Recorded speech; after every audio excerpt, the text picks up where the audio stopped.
a good brand attracts and a good brand repels. So if you have a room of 1,000 people, then that's 1,000 potential leads that could come into your space. And then now you say like, well, we emailed them and they didn't do anything. Not enough touch points.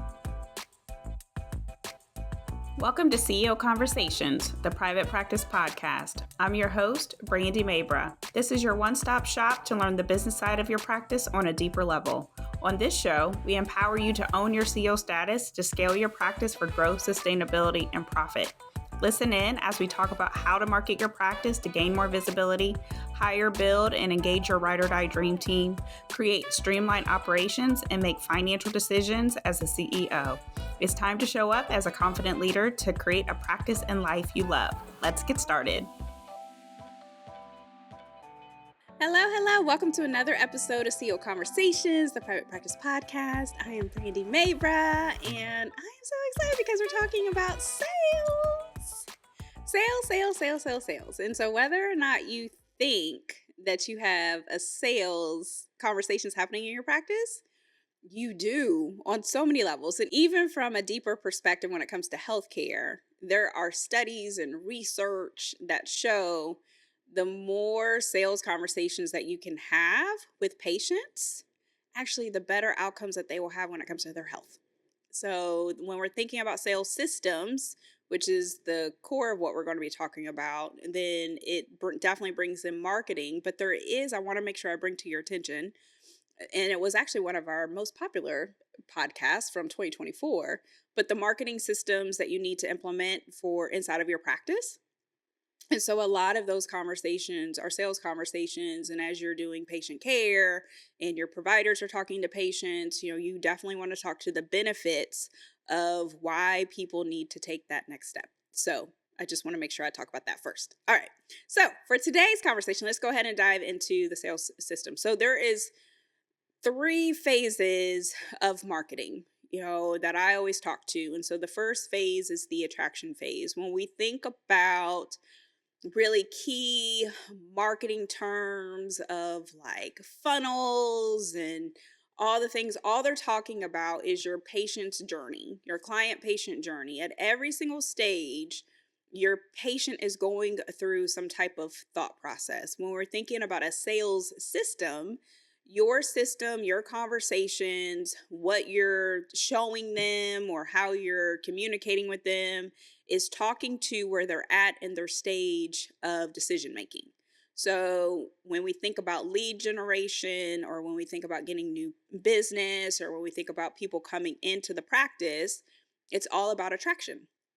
There are certain things about your practice that people will be attracted to. So at this point in time, there are multiple podcast episodes on branding. I just did one a couple weeks ago that you can definitely listen to. And so when we're thinking about the brand, a good brand attracts and a good brand repels. But the first stage of marketing is that attraction piece. And so that is where your top of funnel is going to play, where everybody's coming to the practice. Now, how you generate that business to be attracted to your practice is through your marketing activities. So another episode, I swear you could probably put together so many workshops and master classes with all these podcast episodes. But in other episodes, we talked about $10,000 task.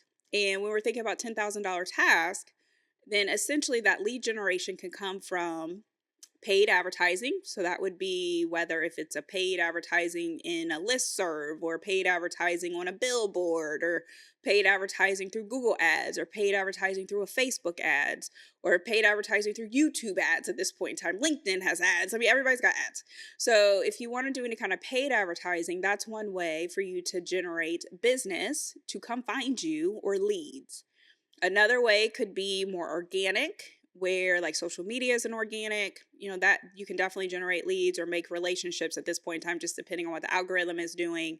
But you can nurture folks, be top of mind through social media. There's SEO, or search engine optimization, where people are naturally asking questions to Google. And so you can come up as a solution and be the answer to their problem, which is what any good practice knows to do, is that you are always the solution to the problem. Or there is blogs, where you can write a blog, and that also helps with SEO. There is speaking engagements that you can do, so you can get in front of a whole crowd. So if you have a room of 1,000 people, then that's 1,000 potential leads that could come into your space. And so there is that. There is lead generation through podcast. And if you want to go and be on other people's podcasts and put yourself in other people's orbits in order to draw people back to your practice, you can do that. There is so many different ways to market. I think, again, I said this on other episodes, the best way for you to market your practice is what makes sense for your community. And then also what makes sense for how you can show up consistently. And then for the providers that might be in your practice, what makes sense for them and how they're going to be comfortable to help market themselves as well. The other thing for lead generation is community events. That's really one of the biggest tokens of, especially if you have a brick and mortar, is getting inside of your community. There's so much business around you and just forming partnerships with different businesses, different providers, different just referral partners, like all of it that you can use in order to get business. So that's the first stage. And that's the first top of funnel when you're thinking about how am I going to get new people inside. Once you get people inside of your practice or coming or finding your practice, I should say, then now your job is to get them to come inside of your practice. So they've found you. And this is where the system of how they can schedule or how you're going to build that relationship. And so when we're thinking about marketing, the second phase is the engage and nurture phase, right? So when you are engaging and nurturing, you're literally giving them either an opportunity to contact you through, hey, schedule a consultation. Here's the link, or here's the phone number for you to call and schedule an appointment. Or you are saying, hey, here's a link or here's a resource for you to go ahead and download. And now they're giving you their information so you can actually build that relationship with them. So when I think about just relationships and things, you want to get people's digits, you want to try to like woo them. You want to be able to keep in constant contact with them so that way they can get to know you better. And so when we're thinking about that engage and nurture piece, that's truly what it is.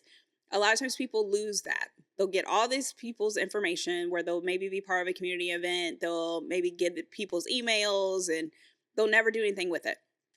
They never re-engage them. They never reach out to them. They never, invite them to anything, and it just sits there. And so that's definitely a missed opportunity because not everybody is going to be ready, especially going back to that client patient journey. Not everybody's going to be ready right then and there to schedule an appointment, right? People's situations changes, especially in today's landscape, with insurance changes and job changes and financial changes and things. So you just never know when people are going to be ready, but your job as a practice and your job as the owner of the practice is to make sure that you are creating a pipeline of patients so that way you can keep your schedules filled. And at some point in time, regardless if you are sitting with 15 different providers and all of them have full schedules, you are going to get to the place of where you hire that one provider and there is not enough visibility that has happened, or there's something missing operationally where you're not continuing to engage people for maybe if people need to reschedule or you recall them back to their practice, or they need to come back in for an appointment, or maybe something else is happening in their life and they need some additional support. Like all of that gets missed and you don't necessarily notice it until you see a decrease in phone calls, a decrease in emails, a decrease on your schedules, and at the last point, a decrease in your bank account. That's what happens. So when you don't have these types of systems in place, then you struggle. What a lot of people think, especially in healthcare, is because we're talking about sales, I don't want to bother people. And your providers can take on this same mindset too. I don't want to bother people. If they want to schedule an appointment, they can schedule an appointment. And so when we think about marketing years ago, even up to a few years ago, you could do touch points of people like 9 times. If someone saw you 9 times, then eventually they're going to do something with that information. Because of how busy people are now, you have to, like, that touch point is now up to like 15. You have to do the double the work in order for people to be like, hey, I'm here, between all the emails that we get and everything that can come into our phones and the social media scrolls and, just living life. We're all busy. And so when we're thinking about building that relationship, you have to take the time. Now, it doesn't necessarily have to be you as the CEO Whereas the owner, if you have admin team, if you have providers that are inside your practice, I think this is one of the biggest things that I see even with clients that I work with, that I have to really get them out of that mindset and really think about leveraging your complete team. You have help, so you don't necessarily have to go and do all the community events or all the provider engagement or all the business partners and all the social media. Like, you can involve your team. You should. If you have an admin person and if you have referral partners or business partners, then your admin person can call and say, hey, we have a new providers that's starting. We just wanted to let you know. And we are taking new patients. Or, hey, I just wanted to check in to see how things are going. And so, one of the things that I always tell my clients is that when we're thinking about engagement and from one practice to another practice, then it can be from front desk to front desk. So, admin to admin, from manager to manager, from provider to provider, and from owner to owner. When we're thinking about owner, you as the owner, you as the CEO, then you want to make sure that you are talking to another owner. That's where that collaboration comes into play. When we are talking about the admin team, once you have a team built, then they can get to know Tracy over at the clinic down the street. And it's more or less like, hey, Tracy, what are you doing today? How was your Thanksgiving? And they can feel, they form friends and find friends and friendships and bonds. And so when we're thinking about the system, it's more or less like that's the engage and nurture. Hey, private practice owner, I have great news. Private Practice CEO is officially open for enrollment. So if you've been sitting at your desk frustrated with the business side of your practice, not too sure what to do about your team dynamic, haven't looked at your numbers in a while, then this program is for you. Inside of Private Practice CEO, we're all about you scaling your practice for growth, sustainability, and profit, making sure that we are setting you up for success.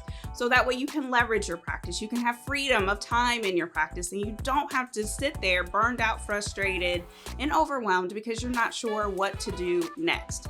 If any of this sounds great to you, then I want to make sure that you apply today because the program is phenomenal. We have amazing testimonials for practice owners who have been able to have more structure, able to make more money, being able to lead from a place of empowerment, and definitely been able to leverage their practice to go after more. So click the link today.